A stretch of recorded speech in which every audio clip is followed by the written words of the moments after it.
This is a flash mob that we did in Toronto last spring.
Thank you for those clips. But yeah, that group again was the concert choir. And like I was saying earlier, travel is an important part of being in choir. So that last clip was from the Royal Ontario Museum in Toronto, Canada. We took our first international choir trip last spring. And we had a very, very busy week. We're really grateful for Mr. McCullough and Ms. F being supportive of the arts because choir can be a very, very busy experience.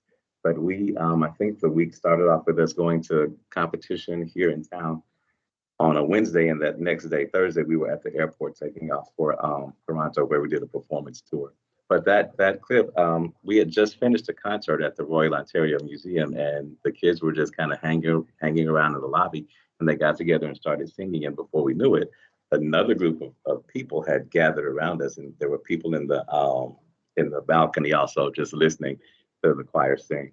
So choir is a very exciting, very family-oriented group. The students really, really get to know each other because, like I said, a lot of them have been singing together, some from eighth grade, from middle school up until the time they're seniors. And we work hard. A lot is expected. Like I said, there's travel that we do, local and state, and sometimes, as you see, out of the country travel that's involved. So the students really get to know each other because they're living together, eating together, problem solving together, developing all kind of skills with each other, social skills. So, like I said, it's very educational, but it's also like a family. So the students spend lots of time together. In the fall, we do All West Honor Choir competitions, and we have our Christmas concert.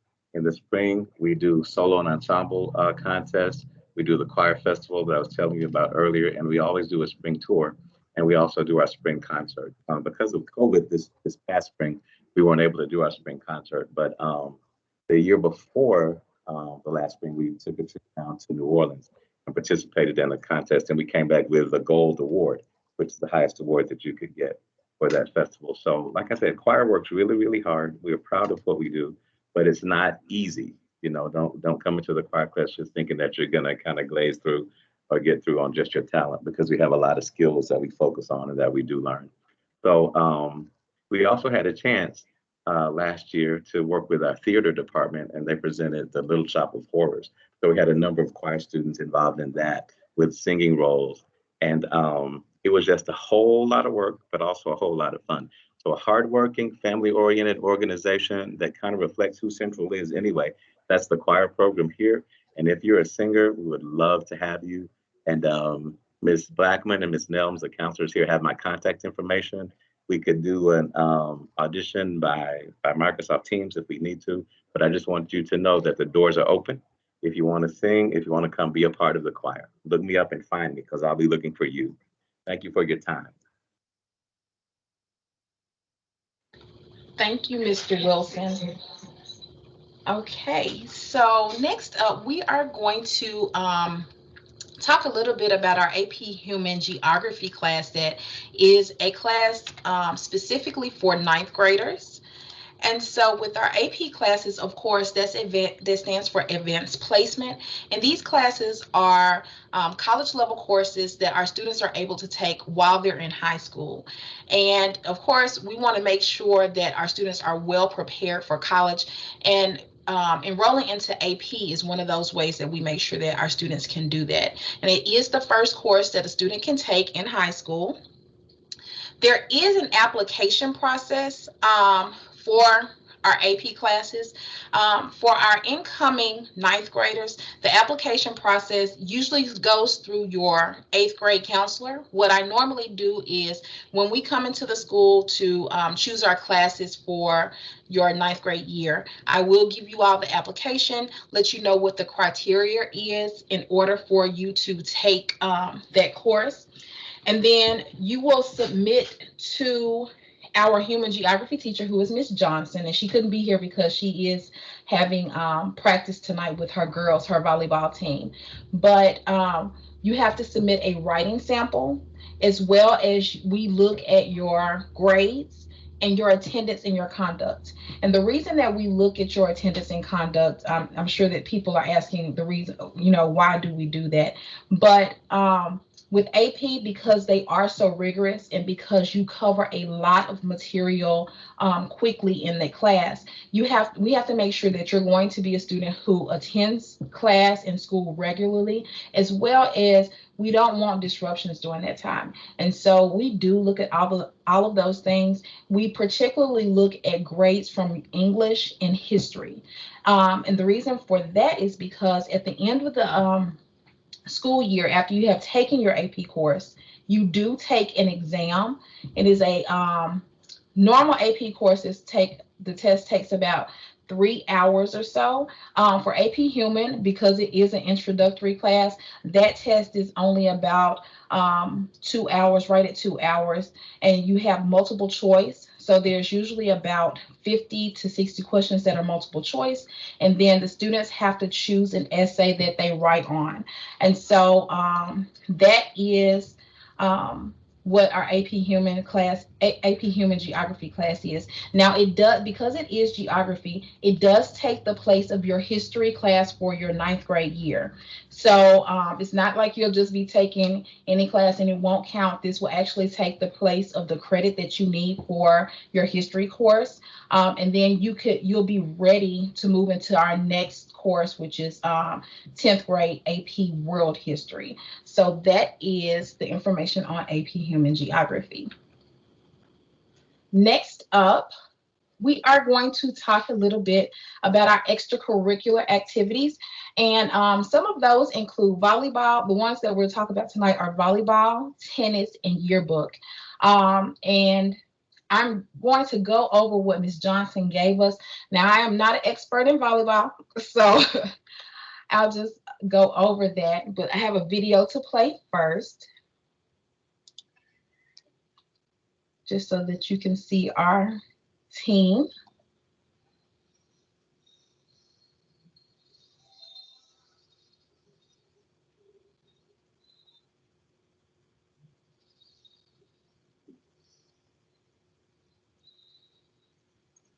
And so again, our volleyball coach is Ms. Zemery Johnson. And so I do have her information at the end of the PowerPoint. That way you'll be able to contact her if you have any questions about joining the team. They do have tryouts in the spring, and so we will get you, if you need contact information in order for you all to try out for the team, we can get that to you, as well as our email address and that type of thing. They do a lot of practicing over the summer. And we do have Miss Beretta on, who is a teacher, but also a past parent, because her student actually, her daughter actually played volleyball. So Miss Beretta, do you want to just chime in about some of the accolades that the students, that the volleyball team has had in the past? Hi, everyone. My name is Miss Beretta. I'm a teacher here at Central. However, my daughter also graduated from Central. I usually tell people that's kind of the highest compliment that you can give a school. And so she was a member of the volleyball team. She actually played varsity ball the entire time she was there. She started as a freshman. Our volleyball team is highly competitive.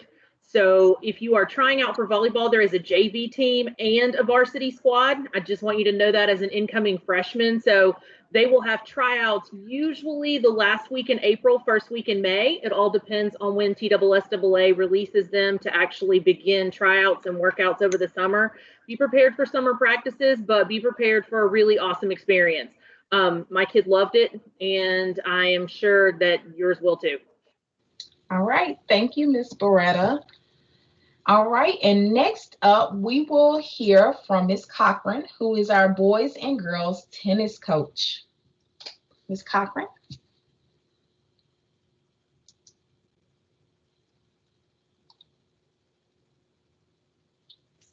So a lot of people don't realize that there are a lot of college scholarships for tennis.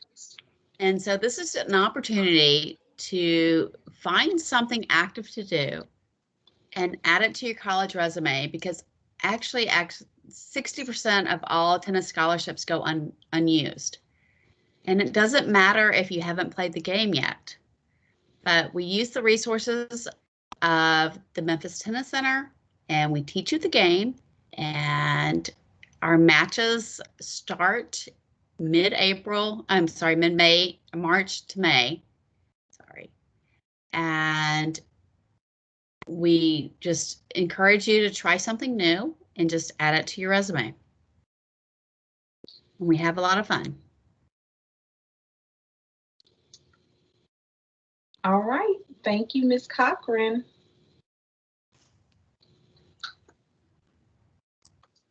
Next up, we will have Ms. Beretta come back, who is our yearbook sponsor, and she will be talking about yearbook.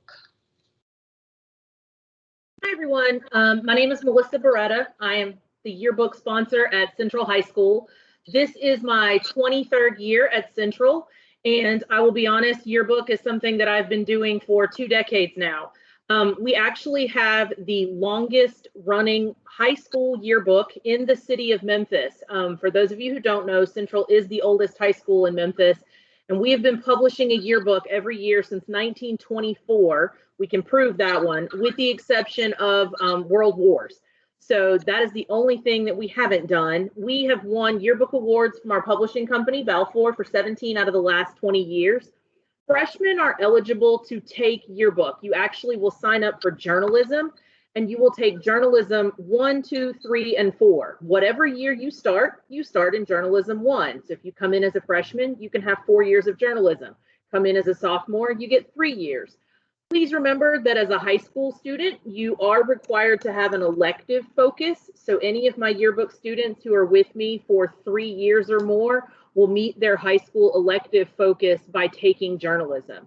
And honestly, our yearbook staff is responsible for all aspects of producing a yearbook. Everything you see in that book is student done. There is nothing where a teacher comes in and says, nah, I don't think so, I'm going to do this page. That is absolutely not going to happen. So our 188, 212 page yearbook is completely student done. We will train you from the beginning, okay? Photography, interviewing other athletes for sports interviews, how we do advertisement sales, desktop design, publishing. And I will be honest with you, it is an amazing skill. I have several former students who, thanks to what they learned in yearbook, even if they don't go on to be, no one grows up and says, I'm going to be a yearbook publisher. However, the skills you learn in yearbook are transferable. I have former students who've come back, they paid for college being a yearbook editor at a college level. Students who have gone on to do sports broadcasting. I have a former student who works for FedEx right now, and they fly him around the world to shoot all of their videos for advertisements. So it is one of those transferable skills, okay, that the world needs. It is very rare that you get a student who just comes out of high school understanding desktop publishing.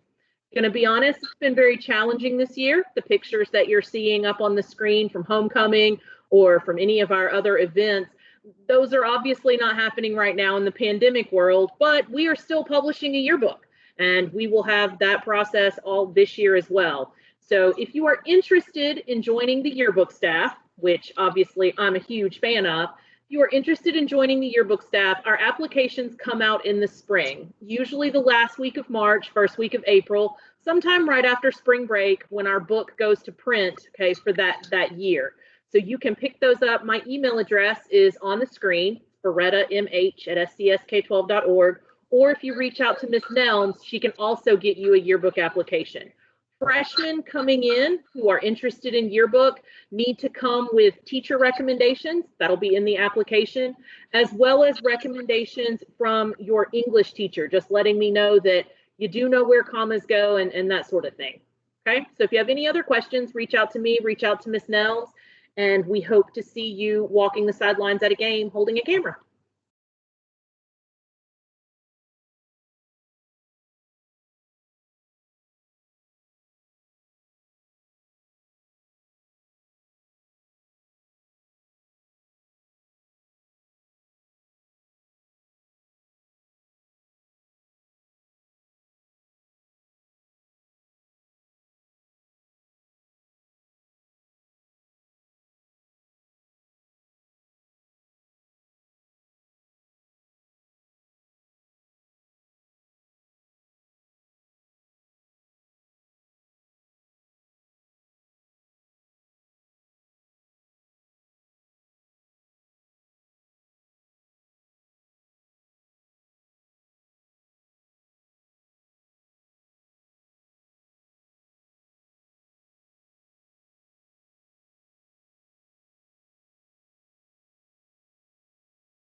Sorry, you all, we're having some technical difficulties today.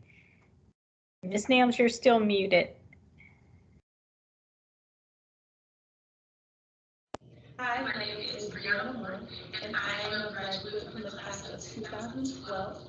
Central High School is such a special place for me because of the many cherished memories that I have, the friendships that I was able to walk away with, and the ample amount of opportunities that I can look back on and say, wow, that's a place where a passion was revealed to me, or I was able to express a passion that was in me. I'm so grateful for the many different teachers that poured into me, whether it was Mr. Smith, Miss Ann Sitter, or it was Miss Working, or Mrs. Keys. I have so many teachers, even Miss Carlisle, some like afternoons at the snack bar, she would be saying a whole word that I needed to hear. But I am just so grateful for Central. I will always bleed green and gold.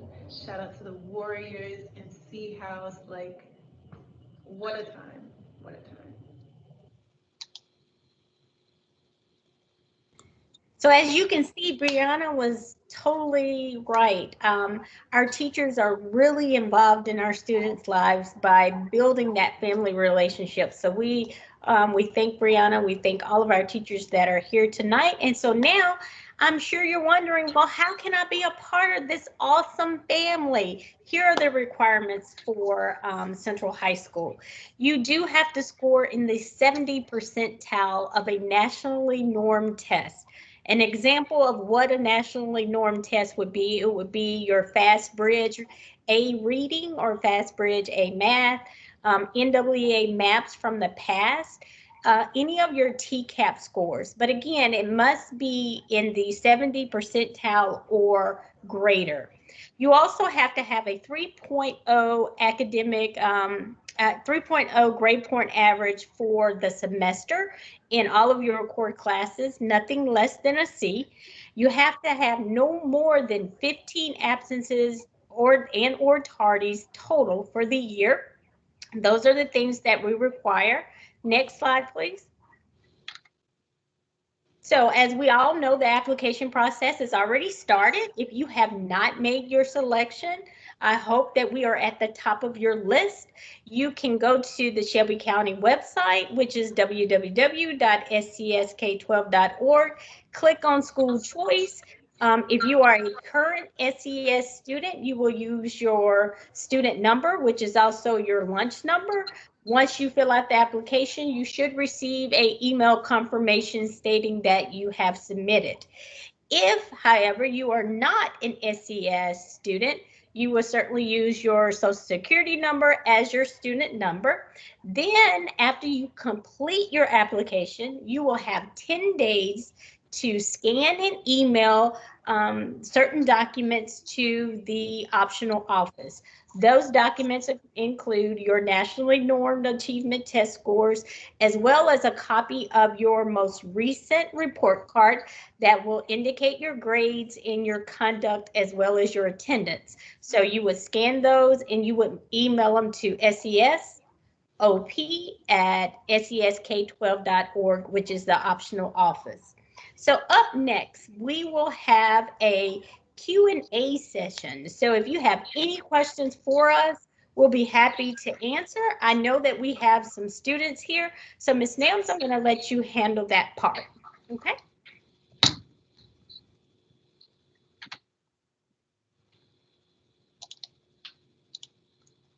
Sorry, you all, I'm having to work both. So we do have Alicia Epps with us tonight, who is one of our freshmen. And so I'm going to ask Alicia if she would share her favorite part of this year so far with us.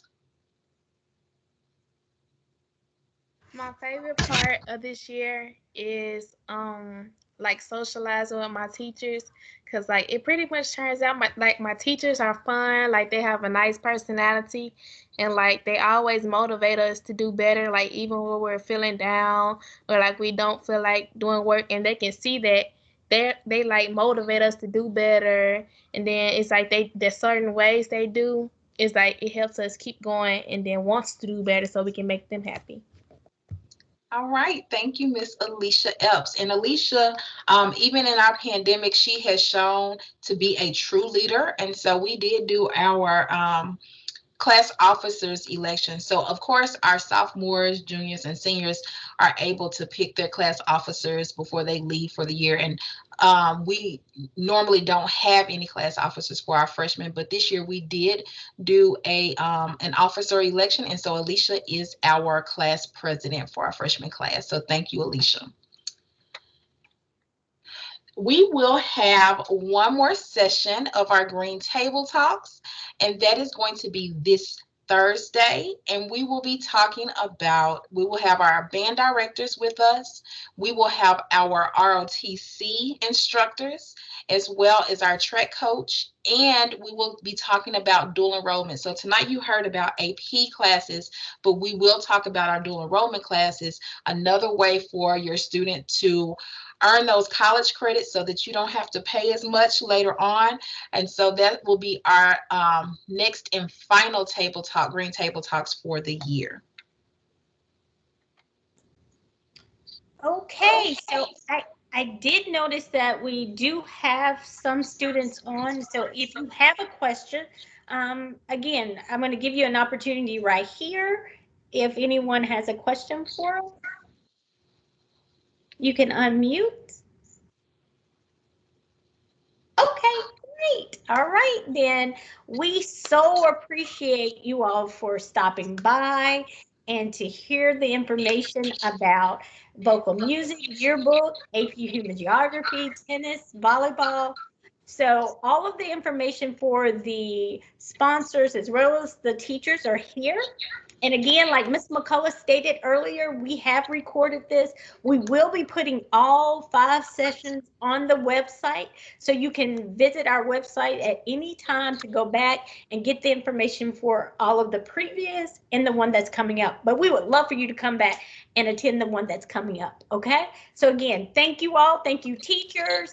This is our contact information, myself, Ms. Blackman and Ms. Nams. We would be more than happy to assist you in any way. If you have any questions about the application process, please do not hesitate to give us a call or to email us. Again, thank you, teachers. Thank you, Mr. McCullough. Thank you, everyone, for coming out tonight. We appreciate it. You all be safe, stay masked up, and we'll see you next year. Bye.